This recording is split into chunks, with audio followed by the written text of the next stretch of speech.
Way back in graduate school, I had an amazing internship at George Lucas's Lucasfilm. The CEO at the time once talked to us about how hard it was to reliably and predictably be creative. These concepts are often antithetical to each other, and they apply across different industries. Today, we will explore how design thinking can help with this challenge. I'm Matt Abrahams, and I teach strategic communication at Stanford Graduate School of Business. Welcome to Think Fast, Talk Smart, the podcast. I am super excited today to speak with Sarah Stein Greenberg, who is the Executive Director of the Hasso Plattner Institute of Design at Stanford University, known more simply as the D.school. While leading this incredibly talented and creative organization, Sarah found time to author an awesome book called Creative Acts for Curious People: How to Think, Create, and Lead in Unconventional Ways. Welcome, Sarah. Thanks for joining me. I am so excited for our conversation today. Matt, thank you so much. I'm excited to be here. And if you could see my face right now, you would see I have a huge smile on it because I'm very excited for our conversation. Well, I've got a big smile too, so let's get started. The D.school is all about helping students and executives learn design thinking skills. For those who aren't familiar with design thinking, can you define what it is and how it can help us personally as well as professionally? I'm happy to start there. So many people have this idea of design that is really about the kind of visual aspects of the world around us, like the aesthetic qualities, or maybe the way that your room feels after you rearrange the furniture, right? Mm-hmm. And those are definitely aspects of design. And design has, through its long history, really been kind of poking its nose into lots of different places. And what I mean by that is those same ways that you can think about being intentional about what your room feels like, or how your phone is designed, the way in which, a glass fits in your hand perfectly. Those same ideas can actually be extrapolated and used to design experiences and services and even systems. And so we're in an era now where design is being used not just for all of those aesthetic purposes, but also to think about what should be created. How do we actually deliver services that are better for the people who are accessing them or less expensive? Thinking about, how do we actually redesign a complex system? For example, one of our fellows a few years ago was working on redesigning the way in which substitute teaching happens in the United States. Really interesting, complex, multivariable kinds of projects and problems. And so design thinking is kind of the vocabulary that sits underneath that, right? It's a way that people who may have a formal design training or may come from lots of different disciplines can start to use the same sets of practices, both the skills and the mindsets of design, to improve those services, improve those products, and even think really creatively about what the future of your business could look like or how you might tackle a large social system. Wow, it sounds like the design thinking principles can be applied to so many different processes and systems. And in what you just described, it really underlies that there's a science to it. It's creative and it's artful, but there's also a science to it. And I personally have been exposed to it and find it fascinating for how we can design experiences for people. So thank you for sharing that. We recently spoke with GSB professor Chip Heath about the curse of knowledge, knowing too much about what we do and share, and how it can lead to miscommunication and a lack of connection with those that we're communicating with. Your focus in your book on widening our lens strikes me as a way to combat that curse of knowledge and be more creative and relevant at the same time. Can you tell us a bit more about what you mean by widening our lens and how can we actually do that? Sure. Widening your lens, I use that framing just because as somebody who is a photographer, I think a lot about how your perspective is really altered by not just the equipment that you're using, but where you're standing in relation to the subject or the scene that you're trying to capture. And in design, you want to have a strong point of view about what you're making. You want to understand the needs, you want to understand the context, and then you want to say I think that it's going to work best if, and then you really establish that strong point of view, some of those foundational principles. But one of the things you have to recognize is that you don't have the view, you have a point of view, right? Right. And Yes. really understanding, like, well, how is someone else going to experience this product or service that I'm developing? Or what if I think about what the effect of launching this thing might be a few generations into the future? And so there are all different ways to stretch your perspective, both to be thinking about how could this be better designed? How could it be more effective? How could it be more relevant for more people? And even thinking about what are some of the potentially unintended consequences that could happen as I create this, fantastic, popular, successful piece of work, whatever it is that you're doing. So widening your lens is one of those core ideas in human-centered design, in that you're very often, you are not designing for yourself. Yeah. And you kind of have to get out of your own way to effectively design with others' needs in mind. And so that idea of shifting your perspective, of widening your aperture, your lens, is just critically important. And there are lots of ways to do that. And some of the practices in Creative Acts are great ways to start. There are practices around, how do you have a very open-ended interview interaction? How do you try to shadow someone for a day? I heard you say two things that I think are absolutely critical to getting out of that curse of knowledge and how design thinking and being creative can help. And one is understanding that it is other focused. You talked about human-centered design. So you're not designing for yourself, you're designing for others. When you communicate, you're not communicating for yourself, you're communicating for others. So first, taking that perspective. And then the second thing you said, which is so important, is to get out of your own way, that we actually make it more difficult for ourselves. And it sounds like some of the activities in your book and that are practiced at the D.school can really help people with both parts of that, focusing in the right place and then getting out of our own way. Did I get that right? Yeah, that's exactly right. And, we all bring our own life experience, our own biases, our own opinions and perspectives. And so you often need a way to similar to how we talk about deferring judgment when you're trying to generate new ideas, you actually need to set aside those assumptions that you have, those biases, those perspectives that you have, to make sure they are not too influential in your interpretation of or understanding of what the needs are. As I think about what we've talked about so far, part of the design process really involves introspection and reflection. I'm curious if you can articulate why this is so important, and what are some of the specific tools and techniques that you recommend to help people do this type of self-learning?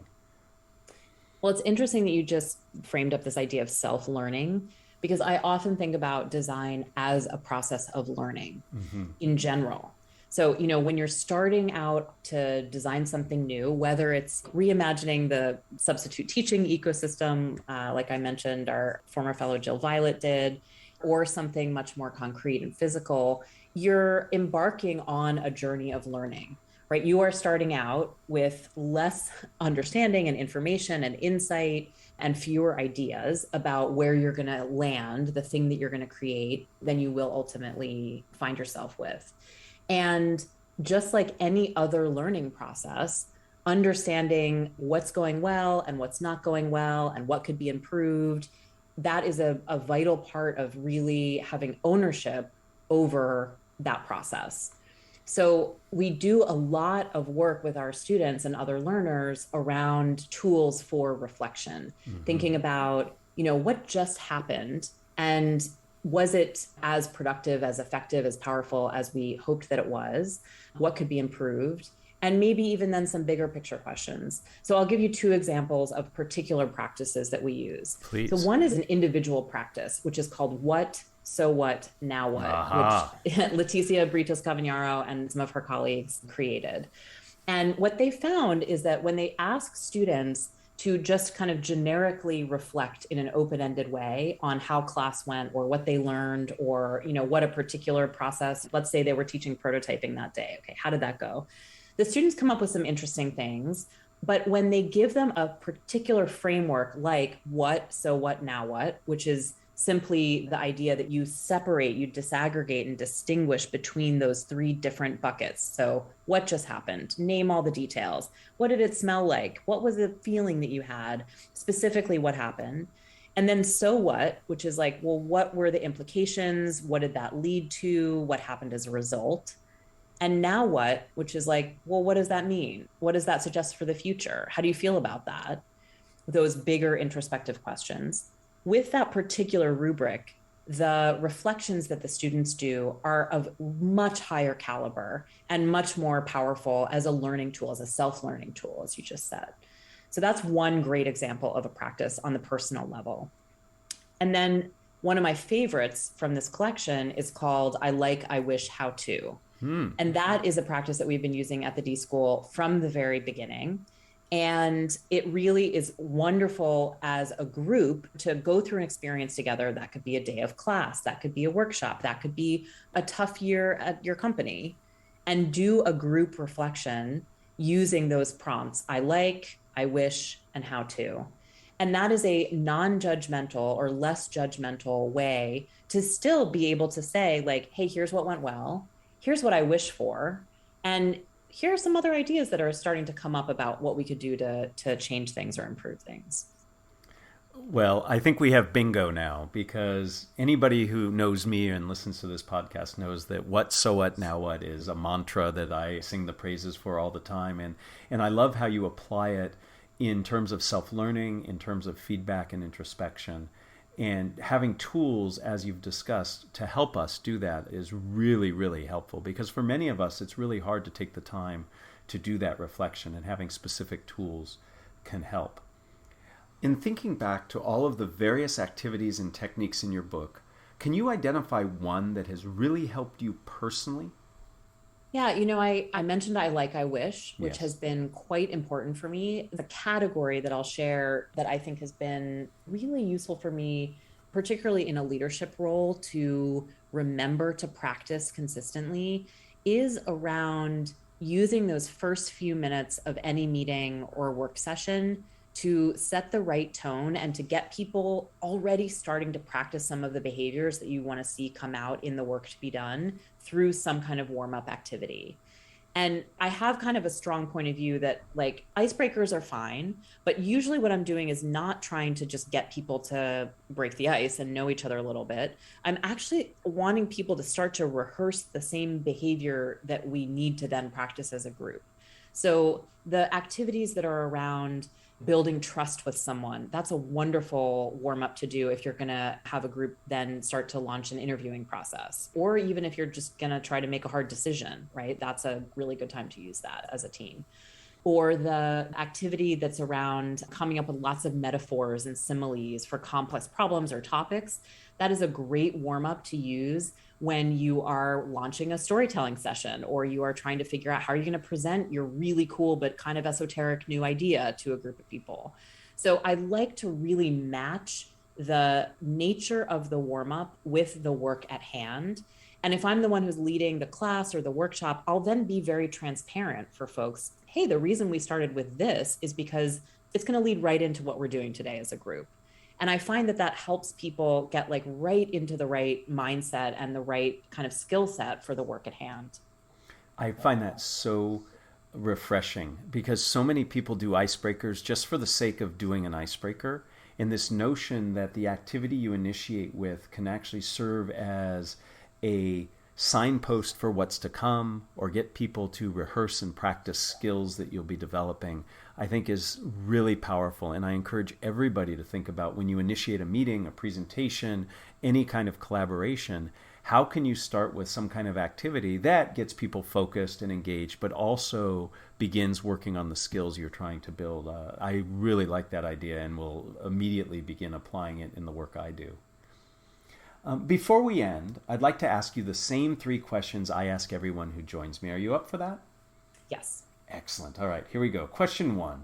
If you were to capture the best communication advice you ever received as a 5 to 7 word presentation slide title, what would it be? Immediately, what comes to mind is just a slide that says, pause more. Ooh. Tell me more about that. I'm going to take a pause before you answer, though. Okay, go ahead. Tell me more. I love talking about this topic. I love talking about this material. When I get excited about something, I just get on a roll and often string things together that deserve more breathing room. And as a communicator, I am working on trying to slow down and pause more, right? Silence is such a powerful tool in multiple dimensions, whether it's giving someone else the chance for their brain to catch up, whether it's for you to slow down and then be able to observe new things and take in detail in a way that you weren't previously. So I think that my excitement and enthusiasm sometimes just revs up the speed and the pace at which I'm talking, and really just slowing down and pausing occasionally can be so helpful. Not only does it help you think and formulate, but it also helps the audience as well. And I am in your camp. When I get excited, I talk more than less. Let me ask question number 2. Who is a communicator that you admire and why? The first person who jumps to mind right now is Phoebe Robinson, who's a comedian and a TV host, and she's now running a book imprint, publishing imprint. I feel like she just has this incredible facility with language, and she's constantly inventing words, and yet you completely understand what she's saying. And somehow it's like so much funnier because it's in this sort of like language of her own invention. And it's really bawdy and satirical, and it's just very, very funny. And I suspect that she is making so many specific decisions about her language choice and her created words. And I'd love to just get a peek inside her brain and understand more about how she thinks about these things. What a true compliment when you want to really understand somebody's thought process that leads them to their communication. Let me ask the final question. What are the first 3 ingredients that go into a successful communication recipe? Maybe the most important ingredient is caring about the topic. I think the second one for me is about distilling the content into its barest form. And then for me, I'm often communicating in a visual medium, as are so many people. So I think I immediately just leapt to like thinking about designing a keynote or a PowerPoint presentation, which so many people as a human race, we have wasted so much time trying to read size 8 font on a slide. It's like, it's just so sad. So when I'm thinking about using visuals to amplify the presentation I'm giving or the ideas I'm trying to share, I think about what I'm excited about, my passion or commitment to the material. I mean, and this is true even if I'm giving like a budget report in the dean's office. I'm like, I want to see some student faces on that. I want to always be reminded of the purpose behind the work that we're doing, and then think about the simplest form that I can use and the fewest words and how much of it can become visual. So let me go back and try to boil that down into three simple ingredients. I think it's about interest and passion for the content, simplicity, and bringing things to life in a visual way. I think those are 3 very powerful ingredients and can be very helpful for all the types of communication that we do. Well, Sarah, I have to thank you so much. Your ideas are super practical, super helpful, and really, really fun. I've enjoyed our conversation. I appreciate your insights into design, creativity, and communication. And I encourage everyone to get Sarah's book, Creative Acts for Curious People. And then you have to immediately read it and apply these incredibly useful lessons and activities. Thank you for joining us, and thank you for sharing. My pleasure. Thank you so much for having me, Matt. Thanks for joining us for another episode of Think Fast, Talk Smart, the podcast. Produced by Stanford University's Graduate School of Business. For more information and episodes, visit gsb.stanford.edu or subscribe to our show wherever you get your podcasts. Finally, find us on social media at stanford.gsb.